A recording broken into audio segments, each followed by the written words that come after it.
of determining the status of the bumblebees, there are 2 species that I know of, actually 3 species that I haven't seen any records of them since around 2001. So Bombus affinis and Bombus terricola. They're related species that have both disappeared around the same time. And a 3rd species, Bombus ashtoni, is actually a parasitic bumblebee, which is a social parasite that their hosts are Bombus affinis and Bombus terricola. So their disappearance is directly connected with the disappearance of the other 2. And the counterbalance to that is that there's a couple species that are even more common than they were. So Bombus impatiens and Bombus bimaculatus, they were always the most common, but they're even more numerous now. So there's some kind of counterbalancing with some disappearing and some becoming even more common. There's lots of things you can do to encourage bumblebees in your own backyard. Bumblebees rely on flowers for all their nutrition. So the pollen from flowers is their source of protein, and nectar is their source of carbohydrates.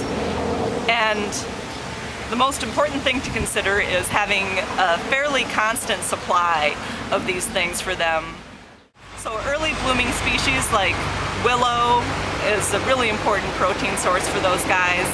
Any of the early spring flowers, and then you want to have a constant supply through the summer. So if you have kind of the midsummer flowers, bee balm is a really good one. Anise hyssop is another excellent one, and same thing through the fall, through August and early September. Asters and goldenrod are going to be really important flowers there for them. The other key factor for encouraging bumblebees is nesting sites. And the easiest thing to do for that is pretty easy. It's mostly going to be leaving some areas unattended. If you have a little wood pile, they can often like nesting in that. If there's a patch of grass that you can leave unmown, there are species that will nest in piles of grass. And some people might be scared of having a bumblebee nest in your yard, but as long as you don't step in it, it's not going to be something that's harming you. The bumblebees are not aggressive at all unless you are disturbing the nest.